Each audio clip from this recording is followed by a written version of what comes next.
Jai Hind, this is Madhav Prasad Tripathi, owner of Sainik Coaching Center. In my previous video, I already had taught you about the CPU and its components. पिछले video में आपको CPU के बारे में बताया था। सबसे पहले मैं आपको ये बता दूं, आज का जो सब्जेक्ट है उसका नाम है कंप्यूटर फंडामेंटल डे 3। सब टॉपिक है मेमोरी। डे टू में मैं आपको सीपीयू के बारे में बताया था, जिसमें बोला था तीन कंपोनेंट होते हैं, एलयू, सीयू और मेमोरी। तो मेमोरी का डिफिनेशन आपको पहले बता दिया हूं, इसलिए यहाँ पे उसका डिफिनेशन नहीं लिखा हूं मैं। फिर भी अगर आपको एक बार हम बता देते हैं कि मेमोरी का डिफिनेशन ये होता है कि इट होल्ड्स और raw process data, set of instruction and information inside the CPU. सीधी सी बात है, जो भी कुछ इंफॉर्मेशन या इंस्ट्रक्शन होता है जो हम डालते हैं अपने कंप्यूटर में, वो सब कहाँ पे रहता है? मेमोरी। और मेमोरी एक पूरे सेट को लेकर कहाँ बैठा रहता है? सीपीयू में। क्योंकि ये ऑलरेडी सीपीयू में है, जैसा मैं आपको पहले बताया था कि सीपीयू के अंदर ही आपका एलयू, सीयू और मेमोरी होता है। ठीक है, तो इसके बाद में आपका आता है प्राइमरी मेमोरी। ये जो मेमोरी है इसके दो भाग है, नंबर एक प्राइमरी मेमोरी, नंबर दो सेकेंडरी मेमोरी।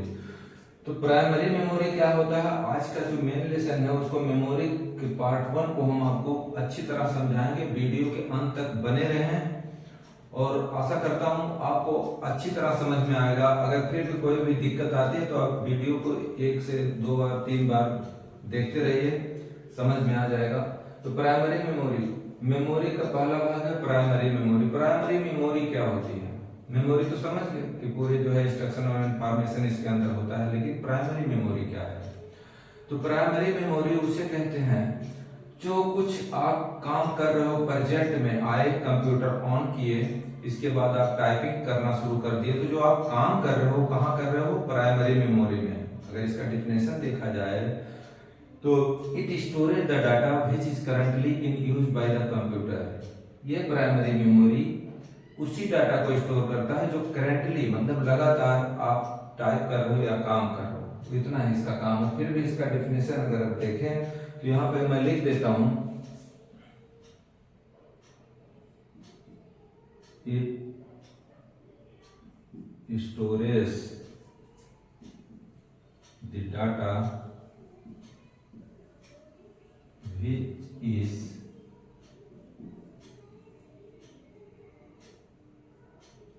which is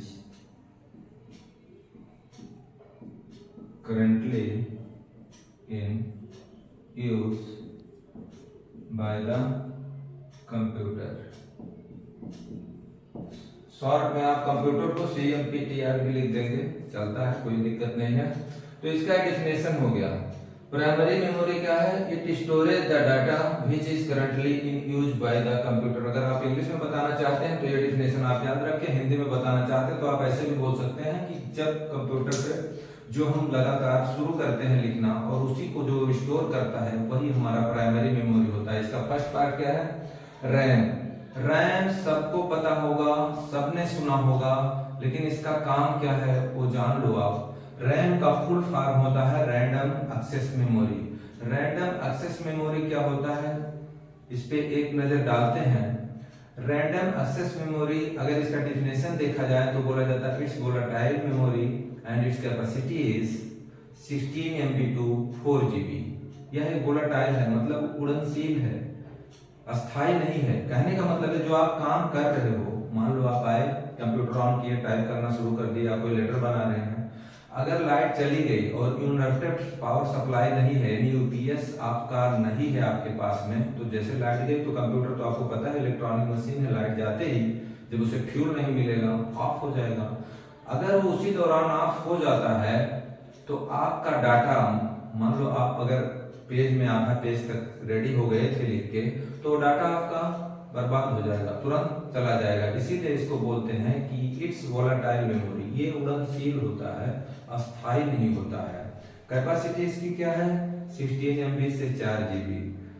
तो इसको पहले हम लिख देते हैं, इसका डिफिनेशन क्या है, और फुल फॉर्म यहाँ पे भी लिखा हुआ है, रैम का रैंडम एक्सेस मेमोरी। यहाँ पे लिख देते हैं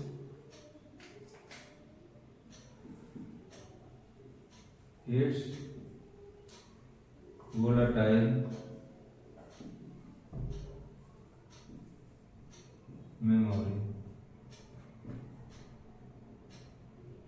कैपेसिटी कितना है 16 MB से 4 GB। इसकी कैपेसिटी है 16 MB से 4 GB। अब आप सोचोगे कि जब कैपेसिटी इतना ही है तो 8 GB का डाटा कहाँ से लगाएं, या हम चाहे वो कंप्यूटर हो या मोबाइल हो, जब हम मोबाइल खरीदने जाते हैं तो बोलेंगे कितना 2 GB रैम है तो कम रेट होगा, 4 GB रैम है तो और ज्यादा रेट होगा, 8 GB है तो और ज्यादा होगा। तो जितना ज्यादा मेमोरी होगा, क्या नाम है, सॉरी, जितना रैम होगा उसका जितना अधिक उतना ही ज्यादा रेट लगेगा। तो अगर आप ये सोचते हो कि अगर कैपेसिटी सर आपने लिख दिया 16 MB से सिर्फ 4 GB तो ज्यादा कैसे होगा, तो ज्यादा आप बढ़ा घटा सकते हो, कोई दिक्कत नहीं है। मान लो यहाँ पे कंप्यूटर है, कंप्यूटर अगर आपका 4 GB मेमोरी के साथ में 4 GB इसका रैम है, उसे बढ़ाना चाहते हो तो मैं आपको बता दूं जो सीपीयू के अंदर आपका मदरबोर्ड होता है, मदरबोर्ड की क्लास में आपको बताएंगे, अभी चला नहीं है। मदरबोर्ड जो होता है उसके ऊपर रैम स्लॉट होते हैं, रैम स्लॉट उसे कहते हैं जिसके अंदर रैम आपका फिट होता है। उस स्लॉट को और बढ़ा करके 4 GB का है तो और बढ़ा करके 8 GB आप कर सकते हो। उसके लिए कुछ पे आपको करना पड़ेगा क्योंकि आप बढ़ा रहे हो तो कुछ पैसे आप उसके देने पड़ेंगे, तो आप बढ़ा सकते हो। फिलहाल अगर क्वेश्चन में आता है कि कितना MB की कैपेसिटी होती है तो आप बोल सकते हो 16 MB to 4 GB। इसे दो भागों में बांटा गया है, सबसे पहले एस रैम, दूसरा डी रैम। एस रैम क्या होता है, डी रैम क्या होता है? एस रैम होता है स्टैटिक रैंडम एक्सेस मेमोरी और डी रैम होता है डायनामिक रैंडम एक्सेस मेमोरी। ये रैम जो है, रैम के दो भाग हैं, रैंडम एक्सेस मेमोरी और इसके दो भाग एस रैम और D RAM, static random access memory और डायनामिक रैंडम एक्सेस मेमोरी। इसके डिफरेंस आप देख लो, यहाँ पे लिखा its full form is static random access memory, जो मैं आपको पहले बता दिया। RAM is used, S RAM is used in cache memory, S RAM cache memory में प्रयोग किया जाता है। ये कैच मेमोरी क्या होता है इसको आपको अभी बता देंगे। इट रिक्वायर्स मोर पावर, इसे अधिक पावर की आवश्यकता होती है। आसान शब्दों में समझें, फुल फॉर्म होता है static random access memory. S RAM का प्रयोग कैच मेमोरी में किया जाता है। कैच मेमोरी क्या है वो आपको हम बता देते हैं। कैच मेमोरी वो होता है जिससे कंप्यूटर के अंदर यही एक मेमोरी है, cache memory, CACHEMEMOR, cache memory. This is the fastest memory, इसे बोलते हैं। मेरा लेसन ये नहीं है, लेसन मेरा है प्राइमरी मेमोरी का, फिर भी अगर इसमें आ गया है कैच मेमोरी तो मैं आपकी जानकारी के लिए बता देता हूँ। Cache memory the fastest memory, ये सबसे फास्टेस्ट मेमोरी होती है। कैसे होती है, जब आप जाने लगते हो तो आपको ये बोला जाता है कि ठीक है आप कंप्यूटर शट डाउन कर दो या फाइल जो आप खोले उसे क्लोज कर दो और इसके बाद में उसे वहां से निकल जाओ। तो आप क्या करते हो, फाइल को जैसे क्लोज करते हो तो पूछता है do you want to save the change. जिस नाम से आपकी फाइल है, डेस्कटॉप पे आप अपने नाम की फाइल बना लिए उसको और इसके बाद में उसको खोल दिए, काम कर रहे हैं, लेटर आपका तैयार होने वाला है या तैयार हो गया है, आपसे बोला मैं कि उसे आप बंद कर दो, आपने क्लोज किया। इसके बाद उसने पूछा do you want to save the change, मान लो मेरे ही नाम से है तो नाम के साथ आ जाएगा, आपने यस कर दिया, सेव हो गया। अगर जो सेव होता है वो चला जाता है सेकेंडरी मेमोरी में। अब अगले दिन आप आएंगे, जब टाइप आप करेंगे तो आप क्या कर देंगे, सबसे पहले कंप्यूटर के डेस्कटॉप या डी ड्राइव जहां पे आप सेव किए हैं अपनी फाइल, उसी को ढूंढते हैं, उसे खोल देते हैं। आप उसको खोल देते हैं तो ये वो बैठा है कहां, सेकेंडरी मेमोरी में। और आपको लिखना है कहां काम करते हो आप, ये तो मैं पहले डिफिनेशन बता दिया, उस पर टाइम वेस्ट करने कोई फायदा नहीं है। आप काम कहां करते हो, प्राइमरी मेमोरी में। तो जैसे आप खोले तो जो सेकेंडरी मेमोरी आपका है वहां से डाटा उठा के टक से ला करके आपके सामने जो रखता है दैट इज कैच मेमोरी। समझ के, अभी नहीं समझ में आया। आप खाना खाते हो, यहाँ पे एक छोटा सा एग्जांपल ले लेते हैं। आप खाना खाते हो, यहाँ पे मान लो वो पॉट्स रखा है जिसमें आपके लिए यहाँ पे समझ लो दाल रखा हुआ है और आपकी थाली है यहाँ पे। आपने बोला मुझे दाल दे दो, दाल उठाएंगे तो किससे उठाएंगे, अगर होगा कच्ची होगा चम्मच होगा किसी चीज से उठाएंगे। तो जिस चीज से उठा के इसको यहाँ पे लाते हैं तो तो ये जो क्रिया है यहां से लाने की, this is called cache memory. Cache memory, ठीक। या किसी दूध वाले से आप दूध लेते हो, आप बर्तन लेके खड़े हो, वो दूध वहां से अपने डिब्बे से निकाल के आपको उसमें जैसे इंसर्ट करता है, डालते हैं, तो यहां से उठा के यहां लाने की जो क्रिया होती है, that is called cache memory. उम्मीद करता हूं अब आप समझ गए होंगे। तो हम कहां थे? यस रैम पे। पहला था its full form static random access memory, इसका फुल फॉर्म ही है स्टैटिक रैंडम एक्सेस मेमोरी। दूसरा है S RAM is used for cache in cache memory.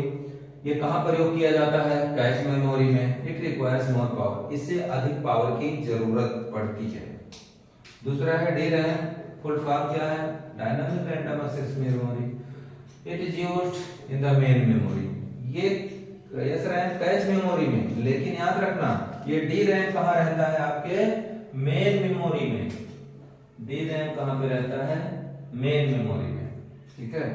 तो मेन मेमोरी में, और इसका इट रिक्वायर्स लेस पावर, ये अधिक पावर इसको चाहिए इस रैम को, लेकिन डी रैम को क्या चाहिए? लेस पावर चाहिए, कम पावर चाहिए। तो एक बार फिर से एक नजर डालो। सब्जेक्ट आपका था कंप्यूटर फंडामेंटल, डे 3 याद रखना। डे 2 में अगर आपको यहां से नहीं समझ में आया तो मेरा डे 2 का YouTube वीडियो कॉन्सेप्ट को आप खोल के देख लेना, उसके आगे आपको बहुत आसानी से समझ में आएगा। तो कंप्यूटर फंडामेंटल का डे 3 सब्जेक्ट है मेमोरी। मेमोरी दो टाइप की होती है, प्राइमरी और सेकेंडरी। प्राइमरी मेमोरी का डेफिनेशन ये होता है it storage the data which is currently used by the computer. यह उस डाटा को स्टोर करता है जो कंप्यूटर के द्वारा लगातार यूज किया जाता है। इसका फर्स्ट पार्ट है जिसे हम रैंडम एक्सेस मेमोरी कहते हैं। It is also divided into 2 part, yes RAM and D RAM. अगर आप इसके डेफिनेशन पे जाएंगे तो डेफिनेशन इसका यह है कि it's volatile and capacity is 16 MB to 4 GB। आपको बता दिया रैम के दो भाग होते हैं, यस रैम। यस रैम क्या होता है? Its full form static random access memory and RAM is used in cache memory, it requires more power. DRAM क्या है? It full form है dynamic random access memory. DRAM is used in the main memory. This is the most important chapter, you must learn it. इसमें जो है cache memory में है और यहाँ पे यूज किया जाता है DRAM मेन मेमोरी में। It requires less power.